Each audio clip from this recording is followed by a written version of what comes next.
화내지 않는 사람이 현명한 사람이다. 마음 따르지 말고 주인이 되어라. 그렇게까지 화낼 일이 아닌데도 심한 욕설이나 고함, 심지어는 폭력을 휘두르는 이들이 있다. 누구나 한 번씩 불안하거나 우울해하며 불면증에 시달린다. 경쟁 사회에 놓이다 보니 늘 자신의 이미지와 능력을 확대 포장해야 하는 강박관념을 느낀다. 사회는 거대하고 조직적인데 외면에는 그것을 따라가지 못해 열등감이나 좌절감을 겪다 보니 자신을 방어하고 숨기려는 목적으로 쉽게 화를 내고 분노하는 이들이 많다. 과격한 것은 학습되는 경향이 있어서 그 폭력적 성향은 더욱 강해진다는 것을 알아야 한다. 이것은 하면 할수록 우리의 마음을 소란하게 할 뿐이다. 부처님이 말씀하셨다. 부지런히 정진하여 몸과 입과 뜻을 단정히 하며 모든 행동에 허물이 없다면 도를 얻기가 어렵지 않다. 마음과 뜻을 잘 단속하고 6가지 감각기관이 좋아하는 것에 빠지지 않아 음욕, 분노, 어리석음을 억제하고 삿되고 빗나간 행동을 삼가야 무사람 가운데 있더라도 무사람들에게 부끄럽지 않고 그들에게 존경받을 수 있다. 마음이 정정하고 정직해야 두려움이나 불안이 없으며 도를 닦으며 삿되지 않을 것이다. 오늘은 부처님께서 가르쳐 주신 분노를 다스리는 지혜, 그리고 마음의 주인이 되는 법에 대해 이야기해 보려고 한다. 편안한 자세로 앉아 눈을 감고 들어보라. 부처님의 지혜가 여러분의 마음의 평안을 가져다 줄 것이다. 현명한 이는 그 자신의 마음을 다스린다. 잘 다스려진 마음은 행복의 근원이다. 저 견고한 바위가 세찬 바람에도 전혀 움직이지 않듯 칭찬과 비난의 바람이 불어와도 현명한 이는 거기에 절대로 동요되지 않는다. 현명한 이는 그 어디에도 집착하지 않는다. 그리고 눈먼 쾌락만을 뒤쫓지도 않는다. 즐거운 일을 당해도 괴로운 일을 당해도 그는 전혀 거기에 흔들리지 않는다. 생존의 바다에는 언제나 즐거움과 괴로움의 파도가 치고 있다. 파도를 타지 말라. 거기에 극심한 피로감이 몰려온다. 언덕에 앉아, 파란 꽃 피는 언덕에 앉아 사자의 갈기를 휘날리며 몰려오고 있는 저 파도의 때들을 지켜봐야 한다. 저만치 거리를 두고 이것이 법구경에 나온 현명한 이에 대한 말이다. 세상에는 사람과 사람 간에 갈등과 다툼이 끊이지 않는다. 갈등으로 인한 원한, 분노 등의 감정은 우리를 끊임없이 긴장시킨다. 혹자는 원한이 있다면 직접적으로 원한을 되갚아 주라고 말했지만 그로 인해 상처받는 사람은 바로 우리 자신이다. 원망을 내려놓지 못하면 수많은 부정적인 감정이 자신에게 무거운 짐이 된다. 원한을 원한으로 갚지 말라.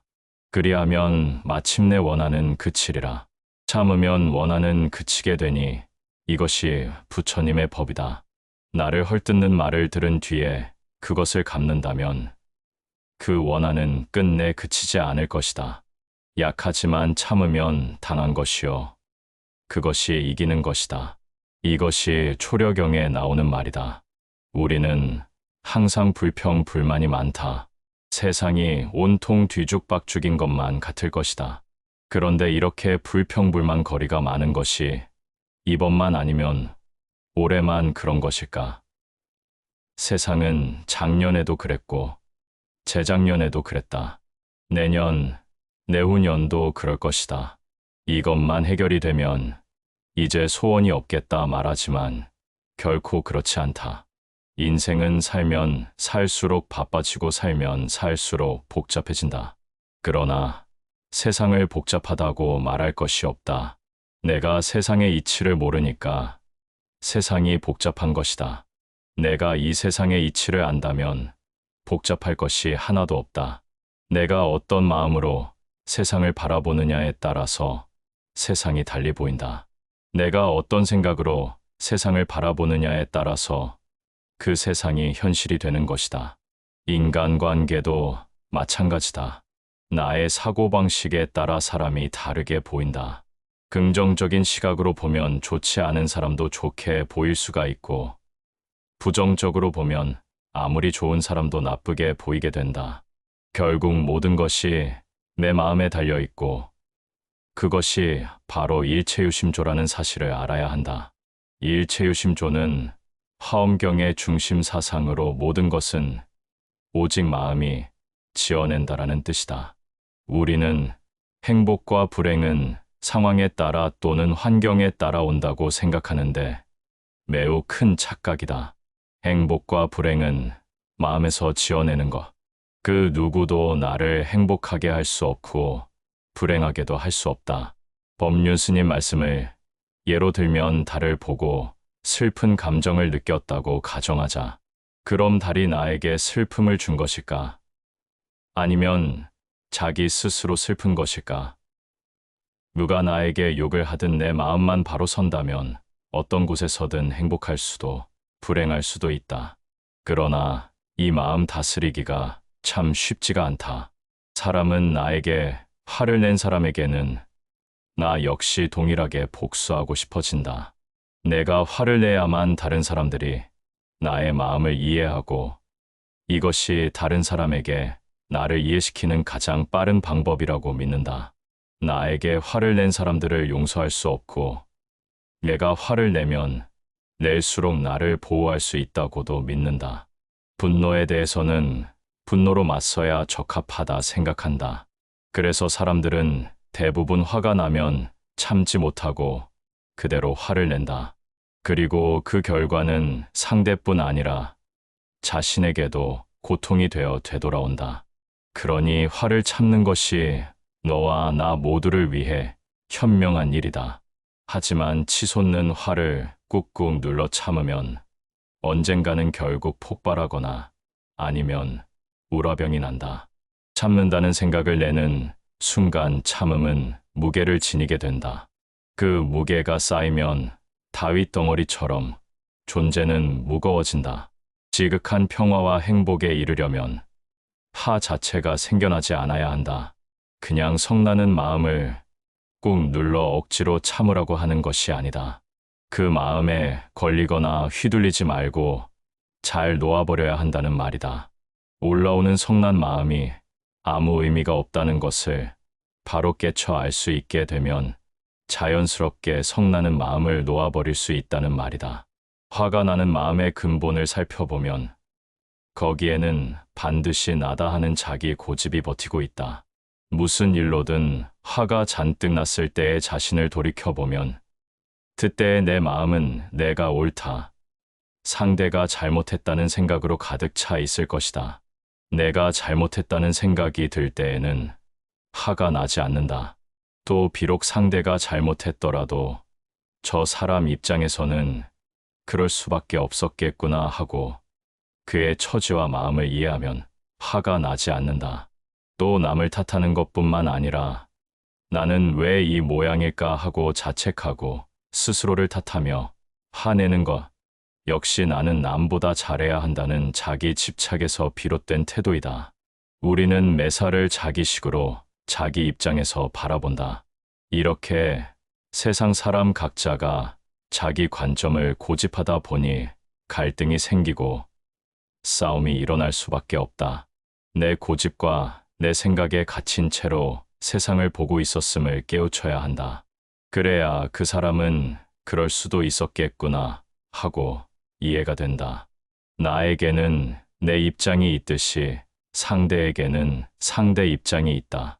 그 이치를 깨쳐 나에게 갇혀있는 삶을 뉘우치면 그 사람은 헤아릴 수 없이 많은 공덕을 성취하리라고 부처님은 말씀하신다.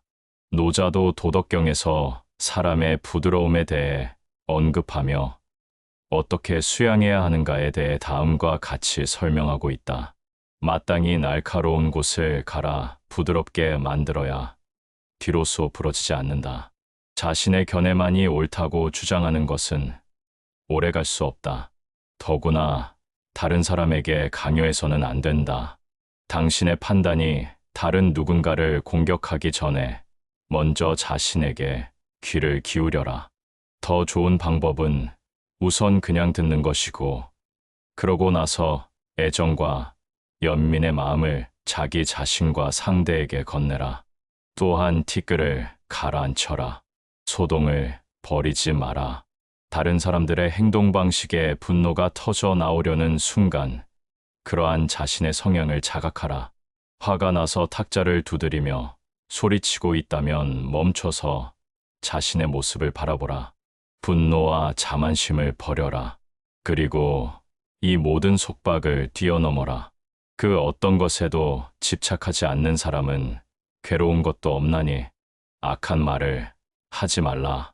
남의 마음을 아프게 하지 말라.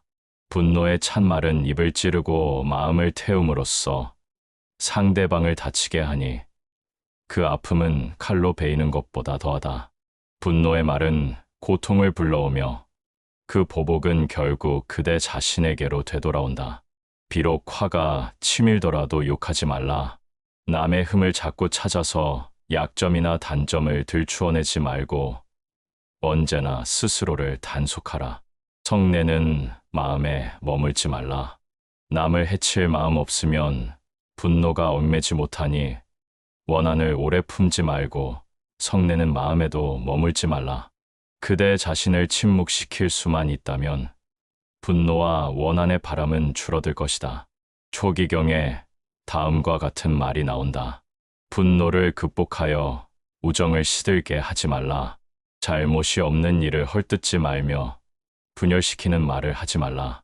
분노에 의해 악한 이들은 무너진다. 마치 눈사태가 무너지듯이 분노에 정복당하지 말라. 화내는 이에게 같이 화내지 말라. 분노에 의해 악한 이들은 무너진다. 마치 눈사태가 무너지듯이 화를 내는 사람은 화내는 업을 지을 수밖에 없는데 그 모습은 한 손에 시뻘건 숯을 들고 있고 다른 한 손에는 똥을 한 움큼 움켜쥐고 던질 태세를 하고 있다. 하지만 이 화를 받아주지 않으면 어떻게 될까? 결국 시뻘건 숯을 든 손은 타들어갈 것이고 똥을 든 손은 구린내로 진동할 것이다. 화를 내는 자에게 화를 낸다는 것은 바람을 안고 서서 죄를 뒤집어 씌우려는 것과 같다는 것이다. 결국 모든 먼지를 자신이 뒤집어 쓰게 될 것이라는 부처님의 가르침이다. 세상이 당신을 어떻게 대하든 세상에서 무슨 일이 일어나든 당신이 그걸 바꿀 수 없다면 굳이 성낼 필요도 집착할 필요도 없지 않은가. 내려놓으라. 내려놓지 못하면 세상은 당신의 적이 될 것이고 내려놓으면 세상이 당신의 일부가 될 것이다. 바꾸고 싶은가? 그럼 당신 스스로 바꾸라. 사람들 사이에 시시비비와 복잡한 인간관계의 염증을 느끼는가? 그렇다면 남의 잘잘못을 이러쿵저러쿵 떠들지 않는 것부터 시작해라. 언제 어디서든 남의 잘잘못을 논하지 않으면 시끄러운 시비가 당신에게서 멀어지고 인간관계가 점점 단순해질 것이다. 정의, 자기 마음속을 살펴라. 세상의 모든 것들은 있을 만한 것들이 있을 자리에 있고 생길 만하니까 생겨난 것이다. 그러니 일이 없어서 한가한 게 아니라 일이 많은 가운데 한가하고 인연을 다 끊어버려서 자유로워지는 것이 아니라 온갖 인연이 있는 가운데 자유로워져야 할 것이다. 분노라는 감정은 누구에게나 찾아온다. 문제는 그 분노를 어떻게 다루느냐이다. 분노 자체가 나쁜 것은 아니다. 분노는 우리에게 무언가 잘못되었다는 신호를 보내는 감정이기도 하다. 하지만 분노에 휘둘리면 올바른 판단을 할 수 없게 된다. 분노에 사로잡힌 상태에서는 상황을 객관적으로 보지 못하고 감정적으로만 반응하게 된다. 그래서 부처님은 분노가 일어날 때 먼저 마음을 가라앉히라고 하신다. 분노의 불길이 타오를 때는 기름을 붓지 말고 물을 부어야 한다. 분노가 일어날 때 가장 먼저 해야 할 일은 깊게 숨을 쉬는 것이다. 천천히 깊게 숨을 들이마시고 천천히 내쉬면서 마음을 가라앉혀라. 그 다음에는 상황을 객관적으로 바라보려고 노력해라. 내가 왜 화가 났는지, 상대방은 왜 그런 행동을 했는지 생각해보라. 대부분의 경우 상대방도 나름의 이유가 있어서 그런 행동을 한 것이다. 악의를 가지고 일부러 나를 화나게 하려고 한 것이 아닐 가능성이 높다. 분노는 대부분 오해에서 비롯된다. 상대방의 의도를 잘못 해석하거나 상황을 잘못 이해해서 화가 나는 경우가 많다. 그래서 화가 날 때는 먼저 상황을 정확히 파악하는 것이 중요하다. 또한 분노는 자존심이 상했을 때 많이 일어난다. 남들 앞에서 창피를 당했다거나 무시당했다고 느낄 때 분노가 치솟는다. 하지만 자존심이라는 것도 결국 자아에 대한 집착이다. 진정으로 자신을 사랑하는 사람은 남들의 평가에 흔들리지 않는다. 다른 사람이 나를 어떻게 보든 내 가치는 변하지 않는다는 것을 안다. 분노를 다스리는 또 다른 방법은 상대방의 입장에서 생각해 보는 것이다. 만약 내가 그 사람의 상황에 있었다면 나는 어떻게 행동했을까? 그 사람도 나름의 어려움이 있을 것이다. 모든 사람은 자신만의 고민과 어려움을 안고 살아간다. 겉으로는 멀쩡해 보여도 속으로는 힘든 일을 겪고 있을 수 있다. 그런 상황에서 실수를 하거나 다른 사람에게 상처를 줄 수도 있는 것이다. 이렇게 상대방의 입장에서 생각해보면 분노가 많이 가라앉는다. 미움 대신 연민의 마음이 생긴다. 이것이 바로 자비의 마음이다. 부처님께서 말씀하시길 자비로운 마음을 가진 사람은 어떤 상황에서도 흔들리지 않는다. 다른 사람이 나에게 화를 내어도 오히려 그 사람의 고통을 이해하고 도와주려고 한다. 이것이 쉬운 일은 아니다.